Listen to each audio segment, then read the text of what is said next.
एक और स्टॉक है जिस पर फोकस होना चाहिए, वो है BHEL। एक तो कंपनी के नतीजे कमज़ोर आए, कमज़ोर नतीजों के बाद स्टॉक में ज़बरदस्त पिटाई होती हुई दिखी है, 5% की गिरावट। जहां पर ऐसा क्या कुछ निकल कर आया नंबर्स में कि स्टॉक में इतना बड़ा रिएक्शन टुवर्ड्स डाउनसाइड देखने को मिला? माना कि बाजार का टेक्सचर खराब है, लेकिन रिजल्ट बैक्ड एक्शन पर भी नजर होनी चाहिए। क्या डिटेल्स थी नंबर्स में, कौन से पैरामीटर्स पर सबसे ज़्यादा कमजोरी हाथ लगी? आइए एक बार अभिषेक से समझ लेते हैं। अभिषेक बताइए।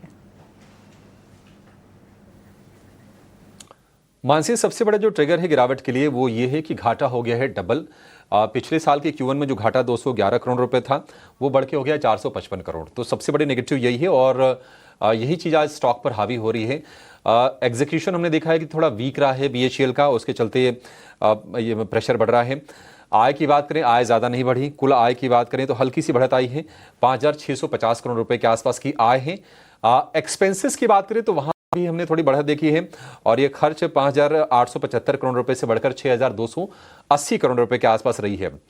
पावर सेक्टर जो कि बहुत ही की सेगमेंट है BHEL के लिए, और वहां से हम देख रहे हैं कि घाटा जो है वो पहले 50 करोड़ था, वो बढ़ के 500 करोड़ रुपए के ऊपर निकल गया है। तो ये एक निश्चित तौर पर नोटिस करने वाली चीज है और ये सारी की सारी चीजें आज हम देख रहे हैं कि BHEL के शेयर पर हावी होती हुई दिख रही हैं और तेज गिरावट से। हालांकि लोअर लेवल से थोड़ी संभलने की कोशिश शेयर में है, लेकिन BHEL के लिए यहां से पॉजिटिव्स क्या हैं? आप ये देखिए कि जो ऑर्डर बुक है कंपनी की ना, वो काफी दमदार है। 2 लाख करोड़ रुपए के ऊपर की ऑर्डर बुक है।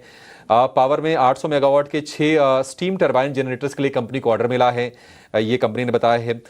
एक ग्लोबल OEM कंसोर्शियम किया है कंपनी ने और उस कंसोर्शियम को 6000 मेगावाट के HVDC टर्मिनल का ऑर्डर मिला है।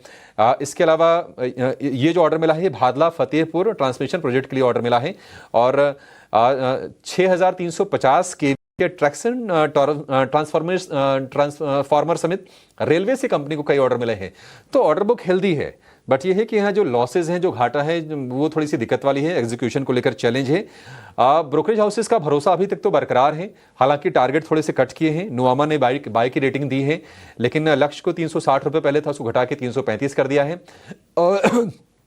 जेम फाइनेंशियल ने बाइंग की रेटिंग बरकरार रखी है शेयर पर, और जो टारगेट है उसको भी इन्होंने रखा उसी पर, 278 रुपए पहले भी था, उस पर अभी रखा है। तो ब्रोकरेजेस का भरोसा तो है, लेकिन हम इसके स्ट्रक्चर के बारे में भी चर्चा कर रहे थे कि टेक्निकली भी ये थोड़े नेगेटिव टेरिटरी में शेयर जाता हुआ दिख रहा है और आज हम देख रहे हैं कि पिटाई थोड़ी ज्यादा ही हो रही है। 5-6% शेयर इंट्राडे में तो 7-7.5% टूट गया था। फिलहाल 5% की गिरावट पर आपको कारोबार होता हुआ दिखेगा इसमें। चलिए, सारे पैरामीटर्स और ब्रोकरेज की रिपोर्ट्स भी हैं। कमजोरी हावी होती हुई BHEL के स्टॉक प्राइस में, इसमें टेक्निकल नजरिया भी लेंगे, लेकिन फिलहाल वक्त हो चला है एक